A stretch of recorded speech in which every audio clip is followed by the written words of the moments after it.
सुधा समृद्धि संस्थान के निर्देशक डायरेक्टर को साल के द्वारा सुशोभित करते हुए आपके अभिन्न मित्रगण, जो पुराने दिनों में आपने कुछ अनुभवों को साझा किया, आज आपका 74वां जन्मदिन मई दिवस के अवसर पर बड़ी धूमधाम से मनाया जा रहा है। संयोग से आपका आज वैवाहिक वर्षगांठ भी है। आपको यूपी मीडिया की तरफ से मैं कोट कोट नमन करता हूं। धन्यवाद। यही जज्बा रहा तो मुश्किलों का हल निकलेगा। जमी बंजर हुई तो क्या वही से जल निकलेगा। होके यूं मायूस न हो मेरे दोस्तों, आज नहीं तो कल एक सुनहरा कल निकलेगा। जिस सुनहरे कल की तलाश थी, आजकल की युवा पीढ़ी को जिस सुनहरे कल की तलाश थी, वो आजकल के बुजुर्ग लोग पूरा कर रहे हैं। हमारे बीच में एक ऐसी शख्सियत से आज हम रूबरू होने जा रहे हैं जो किसी प्रतिभा के मोहताज नहीं है। लगभग उन्होंने 250 साहित्यिक किताबों का प्रकाशन किया। आप सुधा बिंदु समृद्धि संस्थान के प्रकाशक हैं, डायरेक्टर हैं, निर्देशक हैं। आपसे मैं रूबरू होता हूं। आपका संयोग से आज जन्मदिन भी है, आज आपकी शादी की वर्षगांठ भी है और आज मजदूर दिवस भी है। देखिए, इस तरह का अजीब संयोग भले ही बिरले संयोग बनते हैं। इस महापुरुष को हम यूपी मीडिया के माध्यम से सशक्त नमन करते हैं, जो युवाओं के बीच में एक मार्गदर्शन का काम करने का प्रयास कर रहे हैं। सर, आपका बहुत बहुत धन्यवाद। हमारे चैनल के माध्यम से एक आप सूक्ष्म परिचय दें सर। रविंद्र मोहन त्रिपाठी मेरा नाम है।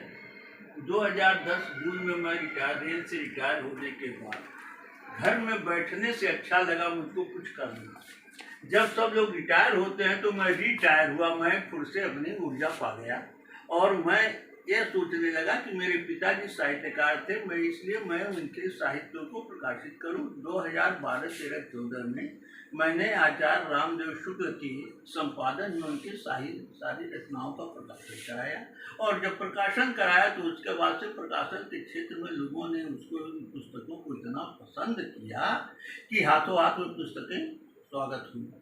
इस वक्त मैं गोरखपुर, बस्ती, देवरिया, आजमगढ़, फैजाबाद के लोग मेरे पास आते हैं अपनी पुस्तकें प्रकाशित कराने और मैं उनकी जहाँ तक सेवा हो सकता है करता हूँ।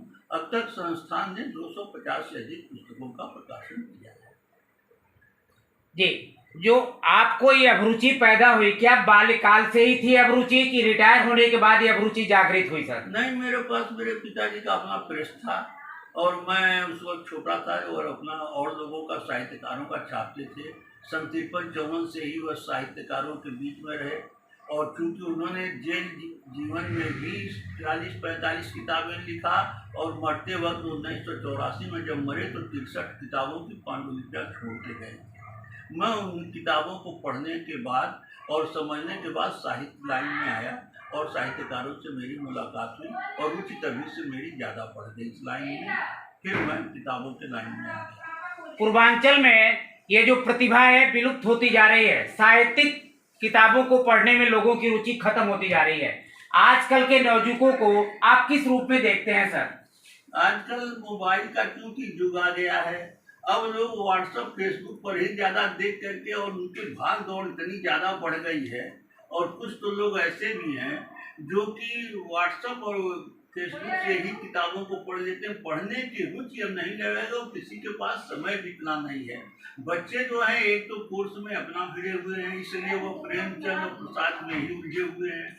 नए युग के लेखकों में कोई ऐसा लेखक अभी तक हुआ नहीं या हुए हैं तो मुझे ज्ञात भी नहीं है इसके बारे में। लेकिन यह है कि जो महत्व प्रेमचंद, प्रसाद, निराला, दिनकर के साहित्य को पढ़ने के बाद लोगों को होता था, वह आज के युग के बच्चों को आजकल के लेखकों की पुस्तकें पढ़ने के बाद शायद वो मज़ा नहीं मिलता है जो हम लोग अपने जीवन में पाए हुए थे।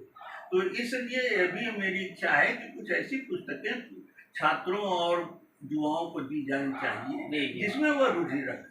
यही मैं आपसे कहना चाहूँगा। आप जिस उम्र में लोग जोश खो देते हैं, उस उम्र में आप लोगों के बीच में प्रेरणा का काम करते हैं। आज आपका 74वां जन्मदिन भी है। आपके परम मित्र आज उपस्थित हुए हैं आपको बधाई देने के लिए। आइए आपसे रूबरू होते हैं, कुछ पुराने संस्मरण को साझा करने का प्रयास करते हैं। सर, आप सबसे पहले अपना परिचय दें सर। मैं सुभाष चौधरी हूँ और मैं डिप्टी चीफ सिक्योरिटी कमिश्नर से रिटायर हुआ और मैं बहुत अपने आप को भाग्यशाली समझता हूँ कि मैं श्री रविंद्र त्रिपाठी जी के सानिध्य में आकर के मेरी रचना धर्मिता और बढ़ी। और अभी हाल ही में आप ही के सानिध्य से मेरी एक पुस्तक प्रकाशित हुई, मिलना आषाढ़ में। जी जी जी हाँ। और जिसका अभी आपने विमोचन करवाया। हाँ जी जी, पादरी बाजार में नहीं, हाँ। यहाँ पे प्रताप प्रताप सभागार तारामंडल में 26 मार्च को आपने करवाया। तो मैं उसी के शुक्रिया अदा करने के लिए और सारी चीज़ों में इनसे आपसे जुड़ा रहता हूँ और आपने मुझे पुनः लेखन करने के लिए प्रेरित किया। इस समय मैं अपनी आत्मकथा के ऊपर अपना रचना धर्मिता उस पर। तो सर, आप तो शायद पुलिस विभाग से रिटायर होकर के आए हैं, तो यह जो है कविता काव्य पठन पाठन इस तरह का रुझान आपको आपके सानिध्य से प्राप्त हुआ कि बचपन में इसकी रुचि थी आपकी? इसकी बचपन में ही मेरी रुचि थी। मेरे पिताजी भी एक अच्छे लेखक थे भी और साहित्यकार भी रहे वो, और रेलवे में जीएम महाप्रबंधक विधि से वो रिटायर हुए। तो उनकी उर्दू अदब और हिंदी और इंग्लिश में काफ़ी कीट शैली और वर्ड्सवर्थ को पढ़ते रहे और गालिब को भी पढ़ते रहे, यहाँ तक कि महादेवी वर्मा निराला को भी उन्होंने काफ़ी पढ़ा। तो उनका असर रहा जो मैं उस चीज़ को अपने कार्यकाल में उसको दबाए रखा ताकि मेरी वर्दी या मेरे कार्य क्षेत्र में उसका विशेष कोई प्रभाव नकारात्मक ना आए। तो उस कार्यशैली को उसके साथ मैंने न्याय किया और सेवानिवृत्त होने के बाद उन सारी चीज़ों को कलेक्ट करके मैं अपने आप को फिर श्री रविंद्र मोहन त्रिपाठी के हवाले उसको किया और आपने उसको किताब का शेप दे करके यहाँ तक पहुँचाया। निश्चित रूप से आज के युवाओं के लिए एक प्रेरणा का काम है। हमारे बीच में एक महिला भी बैठी हुई हैं, कुछ पुराने अनुभवों को हम साझा करने का प्रयास करते हैं। मैम, आपका सबसे पहले बहुत बहुत धन्यवाद जो आपका 74वां जन्मदिन है, आप बधाई संदेश देने आई हैं। आप कुछ पुराने संस्मरण को साझा करें। मेरा नाम बताएं पहले। मैं डॉक्टर निर्मला चौधरी जी। एक बुक मेरी भी वो हो चुकी है, मतलब पब्लिश हो चुकी है। तो भैया कहते हैं कि उसको जो है फिर और थोड़ा रिपब्लिश करवाना है। तो कई बार हुआ तो आज एक दो बहुत अच्छा ये रहा कि चलो इसे सब बधाई भी दे दें और अपना देखते हैं काम भी थोड़ा सा वो कैसे क्या करना है। जी जी, बहुत अच्छा लगा, मिले काफी से ये लोग बातें करते थे, अच्छा लगता तो था। बड़ा लंबा आप लोगों का एक अनुभव रहा होगा, आपने जीवन के कई वर्ष जो है एक साथ। देखिए, आप राजस्थानी चित्र शैली एवं सुर साहित्य जिन किताबों से आज की युवा पीढ़ी वंचित होती जा रही है, तो उनको किस रूप में जागरूक किया जाए कि बच्चे आजकल के इसका भी अध्ययन करें, कुछ हमारे चैनल के माध्यम से आप बताने का प्रयास करें। नहीं, पढ़ने के लिए तो अगर बुक नहीं पढ़ेंगे बच्चे तो शायद इससे जैसे इंटरनेट है और सब है वो चीजें नहीं मिलती हैं।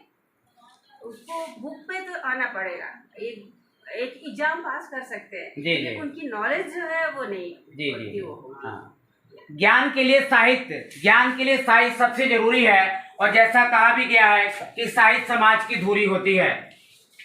जो आज एक मजदूर दिवस के अवसर पर और आपका एक जन्मदिन भी है, मैं आपको दिल से नमन भी करता हूं और युवा पीढ़ी को आगे आने के लिए आप लोगों का एक प्रयास भी है, हम उसको दिल से अभिनंदन करते हैं। मैं Sunil Tripathi, UP express bureau head, Gorakhpur से। धन्यवाद सर।